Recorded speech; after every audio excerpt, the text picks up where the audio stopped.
Order the March 18th Columbia County Board of Commissioners meeting, and I'd like to ask Commissioner Caraway to say the invocation for us this evening. Could you bow your heads? Heavenly Father, thank you for this day and the many blessings of life. As we do our business here today, and always help us to seek to do what is right and what is pleasing in your sight. We ask you to continue to bless our community and those who work to serve our citizens, especially our police officers and all our emergency service providers. In Jesus' name I pray. Amen. Amen. Amen. Please stand for the pledge.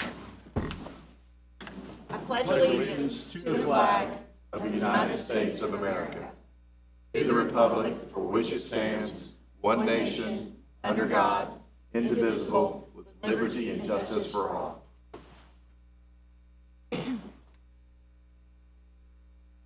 We have a quorum this evening with 4 members present. Commissioners, you have a copy of the minutes from the March 4th Board of Commissioners meeting and the March 11th elected officials work session in your packets. If you've had a chance to review them and they meet with your approval, I'll accept a motion to do so. Yes, Madam Vice Chair, I would like to make a motion to approve the minutes both for the March 4th and March 11th meetings as presented. Second. All in favor? Do we vote on that? Yeah. Aye. All right, so approved. Mr. Johnson, do we have any changes to tonight's agenda? Ready for your approval, Madam Chair. Thank you. Under special recognition and presentations, we have a couple of folks I would like to recognize in our audience this evening.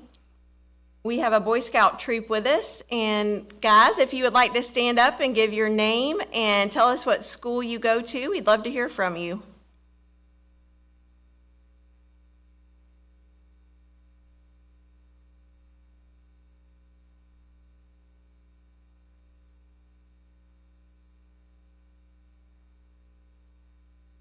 Very good.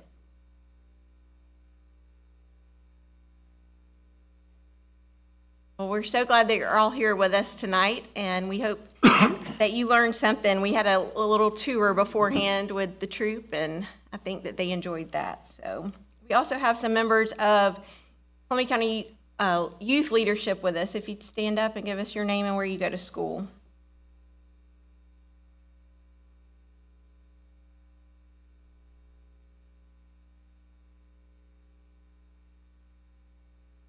Welcome. Glad to have y'all as well. Thank you. Commissioners, you have the consent agenda in front of you. Each item on the agenda has been through the necessary committees and has received the necessary votes to be placed on the consent agenda. If they meet with your approval, I'll accept a motion to approve them all. Yes, Madam Vice Chair, I'd like to make a motion to approve the consent agenda items as presented. Second. All in favor? Motion carries. On to the debate agenda, and we do have a couple of folks that would like to speak on our first item, so call you up. Doug Thornton, are you here?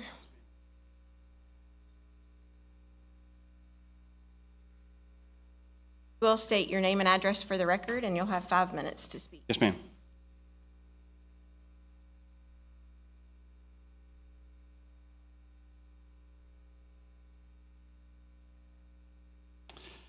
Good evening, and thank you for allowing me to speak. My name is Doug Thornton. I live at 5123 Autumn Trail in Grovetown. I'm here to speak against the rezoning of 5136 Autumn Trail from residential to C2 commercial property. Last week, a few of you made the time to listen to several of the residents of the Autumn Trail subdivision and their concerns for their potential rezoning.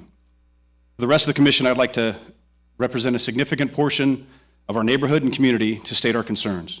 For those not in attendance last week, I will recap our concerns. Approximately 8 years ago began the widening of Lewiston Road. As a result, several homes in the Autumn Trail and Sugar Creek neighborhoods were bought out, destroyed, and then replaced with commercial developments. Now, developers are once again wanting to encroach upon our neighborhood. Many of us here, as well as over 185 petition signers, agree that the current request for rezoning should be denied. If this rezoning is approved, the result will be increased pollution, increased stormwater issues, and increased traffic, not to mention dislocating a longtime resident. There are many suitable commercial lots already available in existence along Lewiston Road and near the potential rezoning area. First and foremost is the increase in pollution. Residents of Autumn Trail have seen a significant increase in water, noise, light, and physical pollution since the construction of the Popeyes Chicken Restaurant on Lewiston Road. This pollution would not only get worse with increased commercial development across the street. There's been a significant increase in the amount of litter and garbage that comes from Popeyes and pollutes the roadways and often finds its way into the Tudor Branch Creek. The parking lot lights are on 24 hours a day and can be seen through the windows of several residents at night. Car stereos reverberate on and off throughout the night, disrupting the tranquility of what remains of our neighborhood. Again, further development will exacerbate the amount of pollution in the area. Water runoff from Popeyes increases pollution into the Tudor Branch Creek and is eroding 3 residential properties and contaminants that spread, threatening wildlife. Rezoning 5136 Autumn Trail will not only add pollution to Tudor Branch, but there would have to be a significant construction effort to divert water away from crossing the road due to the topology. This reconstruction would further affect 2 more residents on the south side of Autumn Trail before the water runoff would reach Tudor Branch. Finally, I'd like to address the traffic. While we were told there was a traffic study completed, it said that some minor road construction on Autumn Trail, that traffic flow would be suitable. While the numbers and analysis may suggest many of us can speak from personal experience, this is not true, especially during evening rush hour while people are looking for food and residents are trying to return home. Although Popeyes' address is Lewiston Road, its main entrance is on Autumn Trail. From our observations, Autumn Trail is not sufficient to have 2 businesses exiting directly across from each other. Business patrons often miss their turn, forcing a turnaround in residential driveways. It allows unnecessary traffic further down Autumn Trail and decreases security of the neighborhood. Several times we've seen walking patrons from Popeyes wandering the streets, littering, and even entering our properties, requiring us to call the Columbia County Sheriff. It would seem prudent that if a parcel of land is not sufficient to accommodate commercial plans, the solution should be to find a suitable parcel and not force the space to fit the plans, nor drive residents from their homes. At the zoning meeting on 6 March, residents expressed concern as to why not to rezone, and no one spoke in favor of rezoning. Last week on 11 March, those of us opposed to the rezoning provided a reasonable list of concerns and have not been presented with any reasons as to why this rezoning should occur. While as a whole we are not against commercial development, there are many other suitable parcels of land available and zoned commercial. Further encroachment into residential neighborhoods needs to be stopped. Residents should not feel financially coerced to give up their homes for the sake of commercial development. We ask that the commissioners deny this rezoning request and stop the expansion of businesses into long-standing residential neighborhoods. I bought my home on Autumn Trail for the peace, the wooded area, and security of the neighborhood. A hurricane destroyed a significant portion of my property and others in our community and county, and that the county couldn't control that. Now developers threaten to destroy the land across the street, which the county can control. Thank you for your time and attention. Do you have any questions for me? I think, just to be clear, this space that we're seeing, where the corner is of Autumn Trail and the Lewiston Road, that space that we're looking at has a house there now, correct? Right, and that is inside the subdivision. That's correct. The corner that we're talking about is already commercial? Yes. So It you're was not rezoned saying in nothing should 2016. go there, you're just saying not this big. Correct. I'm recommending you vote against rezoning specifically 5136 Autumn Trail, where there is currently a house. Okay. The other lots at C2, we understand that's already a done deal. You're It's- asking about the one behind it, okay. Correct. Any other questions for him? Thank you.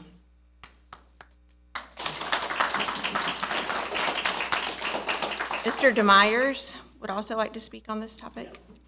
You'll state your name and address for the record, and you'll also have 5 minutes. Of course. My name's Matthew DeMyers, and I live at 333 Fairway Drive in New Orleans, Louisiana. I am not the developer of this property. I was hired by the owners, both of 426 Lewiston Road, Kyoto Inc., and also Susan Hayslip, the owner of 5136 Autumn Trail. They asked me to represent them in this rezoning And there are several reasons why we would like for this property to be rezoned. As you can see on the map I'm looking at, we don't have the necessary depth for the commercial development of the current property fronting Lewiston Road. That is zone C2. We are suggesting a downzoning from C2 to community commercial, as well as a residential property to be rezoned from residential to community. That will allow us to have the proper depth to deal with the grading issue, to deal with the DOT taking that already reduced the depth of the property, and also to put in shared detention along the rear to deal with some of the concerns the gentleman just had as far as stormwater control. So all of these properties have around, all these C2 properties have around, I think, 350 feet in depth. We have around 188 feet in depth on 426 Lewiston Road. And again, due to the topo concerns, to allow proper access, ADA compliance, and those other issues is the reason that we came in before the council for this. If I have any questions you have, I'd be happy to. So you're representing Kyoto Inc. and the owner of the first. Residential property, yes, ma'am.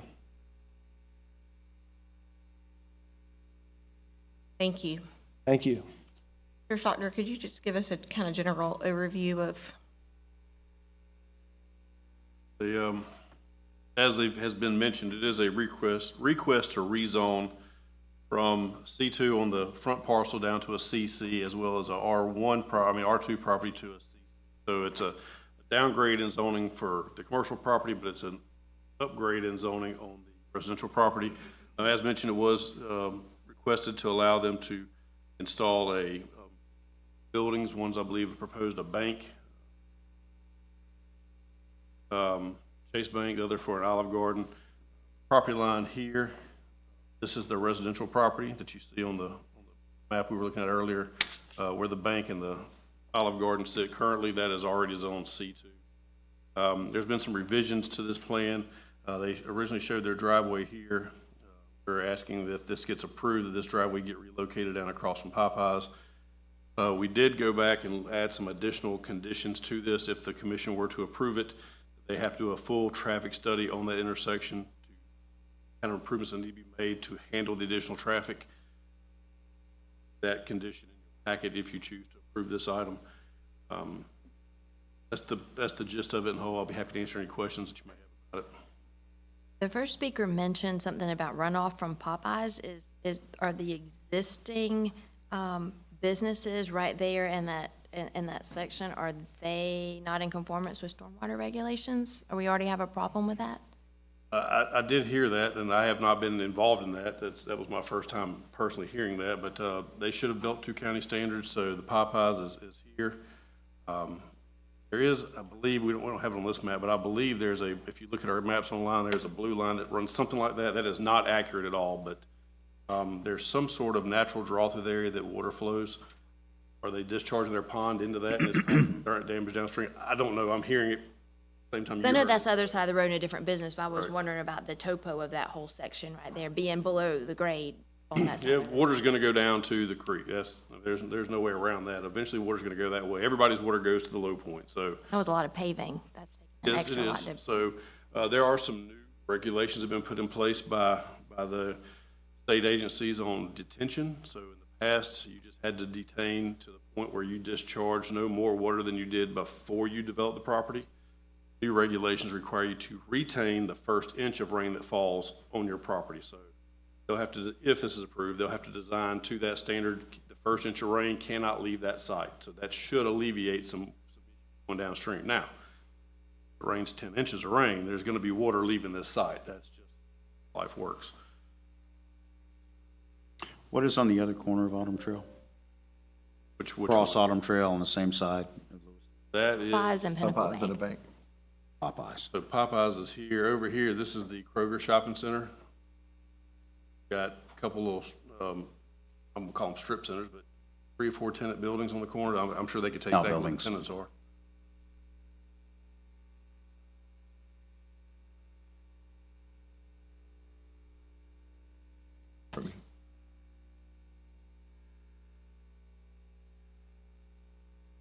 Typically not.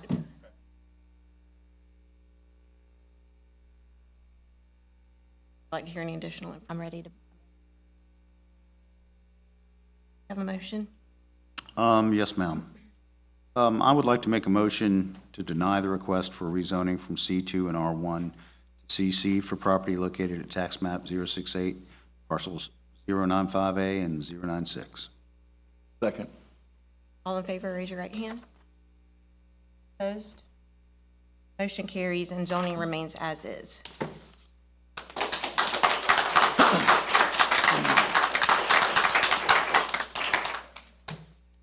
Commissioner Allen, I'd like to make a motion to approve the request for variance to section 9053, property located at tax map 071, parcel 136, to reduce the front building setback to 20 feet from the front property line, subject to the condition enumerated in the March 6, 2025 Planning Commission report.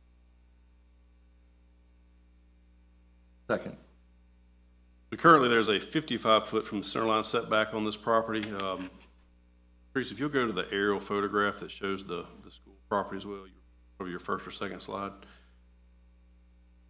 You can look, that's fine. You can go back one more, where you just were. You can see the neighboring house. The rear property line is very close to the rear of the house. In this instance, the backyard is not going to be very deep, so the property, the builder is asking a request to reduce the front setback by 10 feet, pull the house closer to the road to allow a little more of a usable backyard. This request has been made by several of the properties along that stretch of this road, and it has been granted to everyone that's requested. So this falls in line with every one of the other parcels along that road, so staff recommend approval.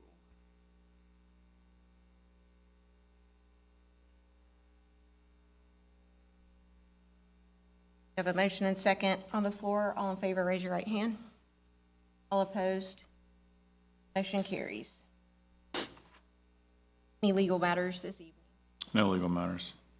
Request for review by committee? Oh, ma'am. Public comments. We have two this evening, and we'll start with Marlena Bargeron.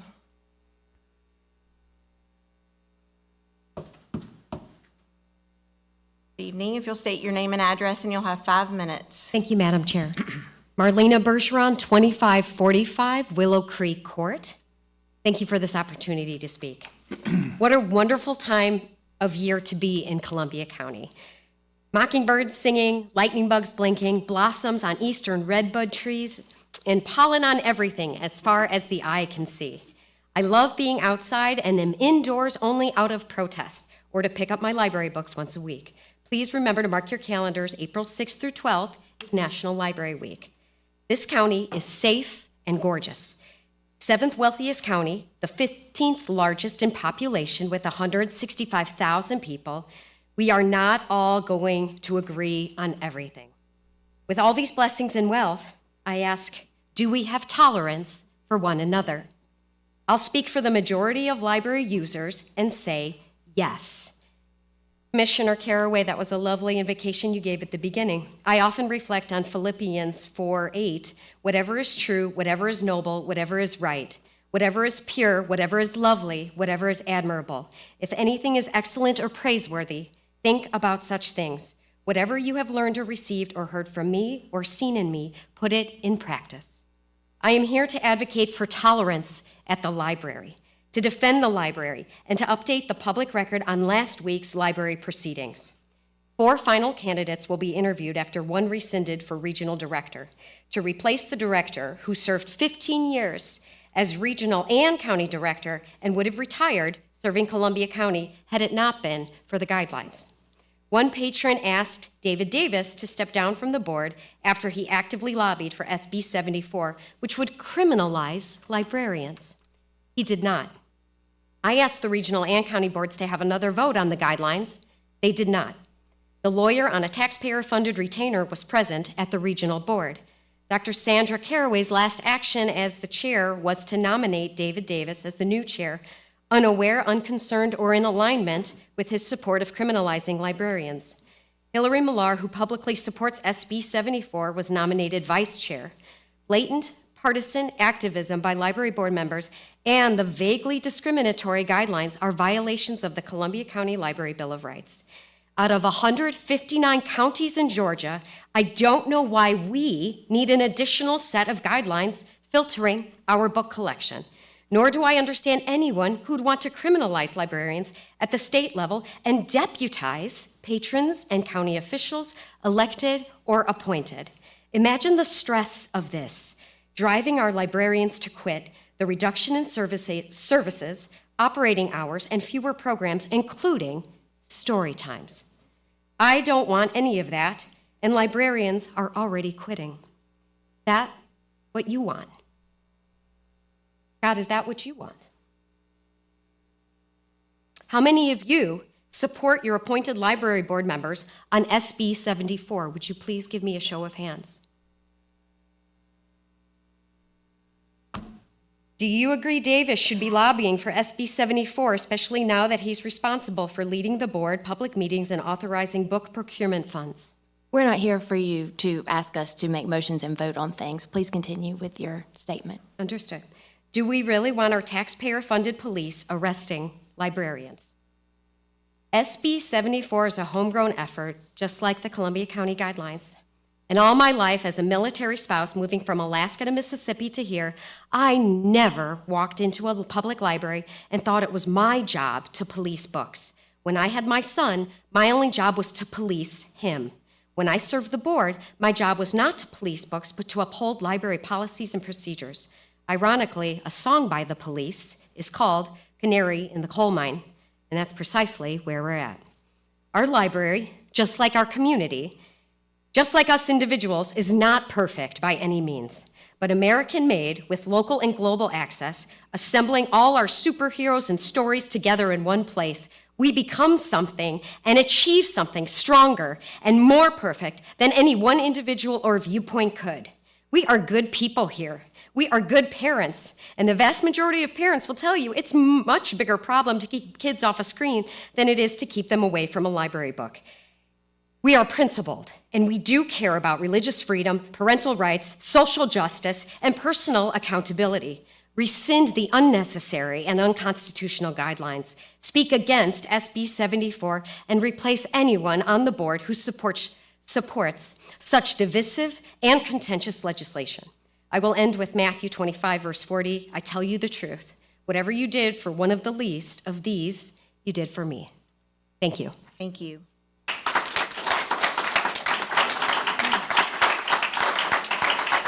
Karen Parham.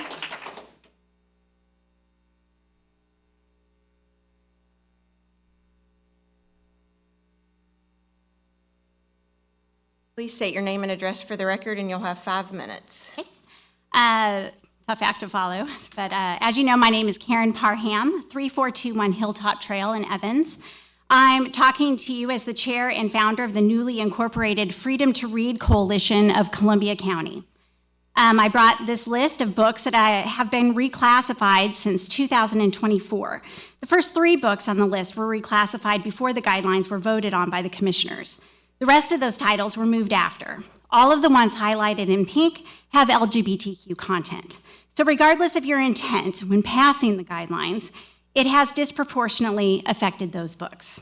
Also, over 90% of the books challenged in our county are challenged for LGBTQ content. Here's the thing. You own everything the library board does because you appoint the entire board. I sent you all an email back in October suggesting to make changes in the makeup of how the board is appointed. You ignored me, which is your right. However, you own it. They reflect on you. So when a board member takes it upon himself to go over to Atlanta to lobby for legislation that will jail librarians, who he is supposed to be advocating for, it brings up questions. When the same board member is also seen carrying a binder with a Greater Clarks Hill Regional Library logo on it, which presumably was their welcome binder, he takes it up to Atlanta with organizations that are also posting some controversial content, including anti-LGBTQ content, which adds more context to this list. It raises huge ethical red flags. Then we have other board members that are publicly commenting on media articles and signing petitions. I won't get into everything that I know, but some of your appointees are very publicly showing an outrageous amount of bias on the library board. At the very least, we as an organization are calling for Mr. Davis to step down from both the county and regional boards. I actually talked at length with Gary Richardson about SB 74. He brought up movie ratings. These folks trying to pick fights with books at the library want the books to be rated like movies. Here's the thing though, the movie industry created the rating system. They support it and they fund it. It's very in-depth. A lot goes into those ratings. The publishing industry, along with professional reviews, gives recommended age ranges, and quite a bit goes into those recommendations as well. The problem is, though, that there are people in this community that don't agree with those age ranges. So what are they doing? They're coming to you to make the changes they want. It would be the same as if the movie industry rated a movie PG, but they are insisting they think it should be NC-17.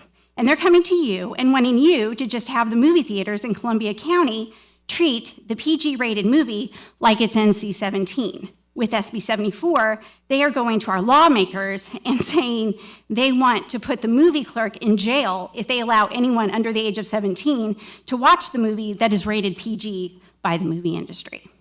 But just in our county, right? And just for the movies that they don't like. Sounds crazy, right? Well, yeah, because it is. Anyway, the bottom line is this. Even though you found someone willing to implement the guidelines as a prerequisite for their employment, it doesn't make the guidelines right or legal. The guidelines are unconstitutional, and chances are SB 74 is as well. And your library is not going to be the best in the state as long as you are pushing this stuff. We already aren't taking advantage of everything we could in Pines because of all of this ridiculousness.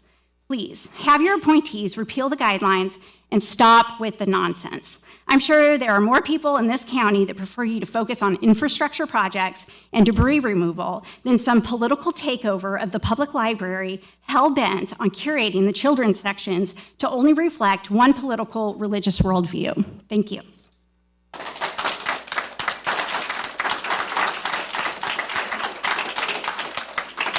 Commissioner Miller? Madam Vice Chair, while I appreciate these ladies' commitment to the issue and I appreciate their enthusiasm for the topic, I picked up this one. I actually have some of these books here. One of them picked up. Let me just, I'm not going to put it in everybody's face because there are children here, but let me tell you something. There are some pictures in some of the books that had been intended to be showed for our children's section. That if I took a picture of this and handed it to one of these children, one of these little Boy Scouts out in the park, they would put me in jail. It's not okay. Now, there are some items. Would you like me to describe? Let me describe. This is a picture of somebody. If you would like to comment, you need to sign up with the clerk. This is a picture. Otherwise, we'll have order. Of somebody, a young boy performing fellatio. Multiple pictures, cartoons and drawings. If I took this picture, I have asked the sheriff and the DA, if I took this picture, it is now because we made it an adult book. It was intended for the children's section. It's a cartoon. This has no business being in the children's section. It's not now. Thank you, Commissioner Miller. I'm sorry, I apologize for the disruption. We will move on to the executive session. We have 4 items that we will take care of here and now. I make a motion to approve the request for a rezoning from C2 and R1 to CC for property located at tax map 068, parcels 095A and 096. Wrong. You That's the read it wrong motion. That's the You are version on of that one. Oh, I apologize. Go to your executive session motion. Yes, I'm so sorry. I make a motion to approve $15,000 to Marie Hennon, parcel 060044, $33,000 to Orville and Jumel Lake, parcel 067097, $16,500 to Gordon and Lana Johnson, parcel 072B055, $12,000 to Larry and Mary Mack, parcel 072B054, and $11,600 to Betty Burge, parcel 072B043, to obtain right-of-way and/or easements for the Hereford Farm Road widening project. Second. These are our standard negotiations for the Hereford Farm Road project. We are now at 64% complete. I have a motion and second on the floor. All in favor? All opposed? Motion carries. I make a motion to approve Resolution 25-11, Declaration of Taking an Order by Condemnation for a portion of Tax Map 067C382 and 067C071 for the improving, widening, paving, aligning, and maintaining of Hereford Farm Road. Second. These parcels are both owned by Farmington Estates Property Owners Association, so we are calling this a friendly condemnation. The negotiation went fine, however, they don't have the authority to sign the documents based on their rules, their bylaws. They require 75% of the HOA, I believe, to approve it. So this will allow the court system to clear that on their behalf. Questions? I have a motion and second on the floor. All in favor, raise your right hand. Motion carries. I make a motion to approve $12,800 to Donald and Kathy Widener, parcel 062037, to obtain right-of-way and/or easements for the Chamberlain Horizon Connector project. Second. This is an easement along Chamberlain Road to allow for our slope tie-in, so we have one more parcel negotiated, and that is the one large parcel. I have a motion and second on the floor. All in favor, raise your right hand. Motion carries. I make a motion to approve the settlement agreement with Willeen Satcher as executor of the estate of William W. Satcher, Columbia Road Professional Center Owners Association, Inc., and Purewood Investment Corporation. Second. Ask Mr. Driver to present. You want to take it? Sure. Take it away. This is a stormwater-related suit for a washout that happened off of Columbia Road. This is some years ago, gone all the way up to the Supreme Court of Georgia, back down in the effort of, or in the interest of ending the litigation and moving forward. All parties have come to this settlement agreement, which is $100,000, half of which will be paid by ACCG, the other half by the county. And then also, the county would be getting a stormwater easement from the property owner, giving us the right to stormwater on their property. Any questions? I have a motion and a second on the floor. All in favor, raise your right hand. Opposed? Motion carries. One more motion. I'd like to make a motion to adjourn. Second. All in favor, raise your right hand. We're adjourned.